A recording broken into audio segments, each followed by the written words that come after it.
एक गांव में एक विधवा स्त्री रहा करती थी। उसका नाम गोमती था। उसकी सुंदरी नाम की एक बेटी थी। वह जन्म से ही गोरी चिट्टी और सुंदर थी। जब वह बड़ी हुई तो उसकी शादी के लिए दूर दूर से जाने माने रईसों के रिश्ते आने लगे। सुंदरी जिस रिश्ते के लिए राजी हुई, उसकी माँ ने उसी रिश्ते के लिए हाँ भर दी। जिस दिन सुंदरी का शगुन चढ़ा, गोमती को उसी रात सपने में एक खतरनाक सांप दिखाई दिया। वह तो हर रात सपने में यही होता।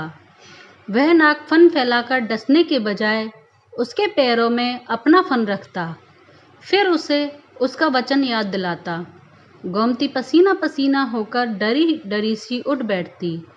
माँ की यह हालत देखकर सुंदरी माँ से उसका हाल पूछती तो गोमती बहाना बना दिया करती।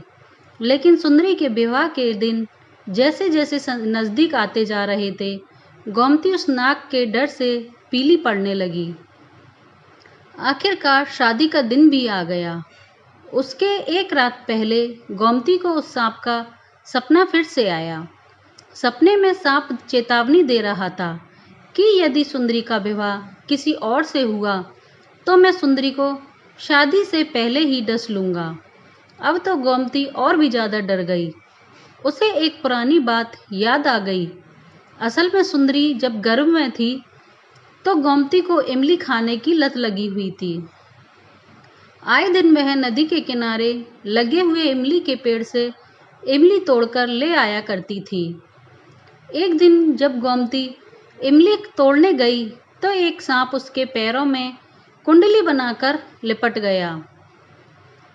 वह भयभीत होकर वहीं जमीन पर गिर पड़ी। शाम का समय था। दूर दूर तक उसे बचाने वाला कोई भी नहीं था। वह सांप मनुष्य के स्वर में बोलने लगा, माँ डर मत, मैं तुझे डसूंगा नहीं। तू बस मुझे यही वचन दे कि तेरी जो कन्या होगी तू मेरा ब्याह उससे कराएगी। गोमती बेचारी मरती क्या ना करती। वह अपनी जान बचाने के लिए उस सांप की शर्त को मान लिया और उससे अपनी होने वाली बेटी का विवाह करने का वचन दे दिया। 3 महीने बीतने के बाद जब गोमती ने सुंदरी को जन्म दिया तो वह सांप फिर गोमती के पास आया और उसे उसका वचन याद दिलाया। दिन बीतते गए और सुंदरी 15 साल की हो गई। वह बहुत ही निडर थी, जैसे उसके पिता रघुनाथ एक निडर सैनिक थे। सुंदरी अपने पिता के साथ नदी में तैरा करती थी। इस दौरान वह सांप भी सुंदरी के साथ पानी में तैरता रहता था, परंतु उसने कभी भी सुंदरी को काटने का प्रयास नहीं किया। उस सांप से सुंदरी को भी डर नहीं लगता था।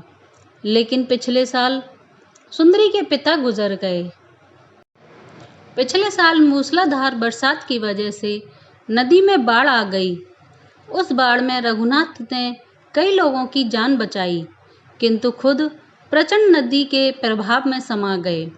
गांव वाले रघुनाथ के उस परोपकार को नहीं भूले थे। सब उसकी बेटी की शादी में चढ़ बढ़कर हिस्सा लेने लगे हुए थे। रघुनाथ के ना होने पर गोमती ने नदी किनारे के खेत की देखभाल गांव के दूसरे किसानों को दे रखी थी। वह स्वयं ना तो कभी उधर जाती थी और ना ही सुंदरी को जाने देती थी। उनके खेतों और बगीचों की फसल की आमदनी आधी रह गई थी। फिर भी वह सुंदरी के हाथ पीले करने के लिए एक एक पैसा बचाकर रखती थी। इन दिनों गोमती सुंदरी की देखरेख में बेहद सतर्क थी। उसका लगन हो जाने के बाद भी वह उसे कभी अपनी आंखों से ओझल ना होने देती थी। सब कुछ ठीक होने की प्रार्थना देवी देवताओं से करती रहती। इस प्रकार की मनौतियाँ उसने मांग रखी थीं। शाम को बारात आने वाली थी। तमाम रिश्ते नातेदारों से घर भर गया था। लेकिन सुबह ही बिना बताए सुंदरी अपनी 2 सहेलियों के साथ कुछ ही दूर नदी के तट पर अपने खेतों की तरफ निकल गई। गोमती उस समय गांव से दूध लेने गई थी। गोमती जब लौट कर आई तो पता चला कि सुंदरी अब तक नहीं लौटी है। यह सुनकर गोमती चीख पुकार मचाती हुई उल्टे पांव ही नदी की ओर दौड़ पड़ी। गांव के तमाम लोग उस दुखिया माँ की गुहार पर उसके पीछे दौड़ते भागते जब नदी के किनारे पहुंचे तो वहां एक विचित्र सा दृश्य था। एक काला भुजंग नाग सुंदरी के गले से लिपटा हुआ था। सुंदरी अपने बचाव के लिए चीख पुकार कर रही थी। गोमती रोती हुई केवल यही कह रही थी, सुंदरी बेटी क्या करूं? तेरी माँ ने इमली के बदले कसम खाई थी। कई साहसी लोग नदी में कूदे भी, लेकिन उस भयानक सांप की फुकार से डरकर वह सुंदरी तक नहीं पहुंच पाए। नदी के इस पार भीषण कोहराम मचा हुआ था। सांप सुंदरी को मझधार के गहरे पानी में खींच ले रहा था। देखते ही देखते सुंदरी उस नदी के गहरे पानी में डूब गई। लेकिन अचानक एक सुंदर सा लड़का सुंदरी को पानी से खींचकर बाहर ले आया। नजदीक आने पर लोगों ने ध्यान से देखा कि सुंदरी के गले में लिपटा हुआ सांप कहीं अदृश्य हो गया था। घाट पर पहुंचते ही कुछ लोग सुंदरी को होश में लाने का उपचार करने लगे। कुछ लोग हैरान थे कि वह अजनबी युवक कौन था। उस गहरे पानी में अचानक वह कहां से आ गया। किसी ने भी उसे नदी में उतरते नहीं देखा था। लोगों ने गोमती को उठाया, जो कि बेहोश होकर जमीन पर गिर गई थी।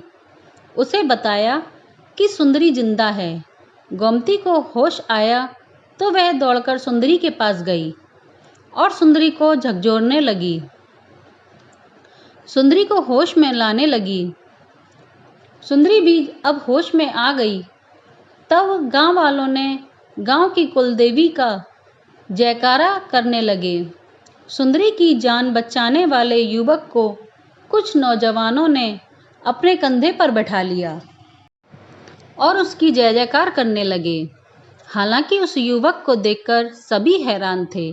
वह एक अजनबी युवक था जो अचानक से नदी में सुंदरी को बचाते हुए बाहर आया था। लोगों ने उससे पूछा कि तुम कौन हो? तब उस युवक ने गांव वालों को बताया कि मैं एक तपस्वी के श्राप से सांप बन गया था। आज मैं उस सांप से मुक्त हुआ हूँ। बहुत समय पहले मैं एक जंगल में अपने 2 साथियों के साथ शिकार पर गया था। एक बूढ़ा तपस्वी वहाँ एक बट वृक्ष के नीचे तपस्या कर रहा था। पशु पक्षियों के हाहाकार से जैसे ही उसके नेत्र खुले, मैं उसके सामने ही था। मेरा तीर जिस हिरन को लगा, वह उस तपस्वी के पास ही दम तोड़ रहा था। तपस्वी ने क्रोध में मुझे शाप दे दिया। उस तपस्वी ने कहा कि मैं बेजुबान प्राणियों का वध कर रहा हूँ, जबकि प्रकृति ने खाने के लिए फल फूल, साग सब्जी और अनाज के भंडार दिए हैं। उस तपस्वी ने मुझे मानव का सबसे बड़ा कलंक कहा था। मैं उस तपस्वी के पैरों में गिर गया और क्षमा याचना करने लगा। तब उन्होंने श्राप से मुक्त होने के लिए मुझे उपाय बताया कि मेरी पूर्व पत्नी जब एक युवती के रूप में मेरे पास आएगी और मैं उसे जैसे ही स्पर्श करूंगा, मैं शाप मुक्त हो जाऊंगा। यह सुंदरी नाम की युवती और कोई नहीं, मेरे पूर्व जन्म की पत्नी है और इसके स्पर्श से ही मैं शाप मुक्त हुआ हूँ। यह सुनकर गांव वालों ने उन दोनों की शादी करा दी और वह दोनों उसी गांव में रहकर हंसी खुशी के साथ अपना जीवन सुख में व्यतीत करने लगे। तो दोस्तों, आपको यह कहानी कैसी लगी? अच्छी लगी हो तो लाइक करिए, शेयर करिए और चैनल को सब्सक्राइब करिए। धन्यवाद।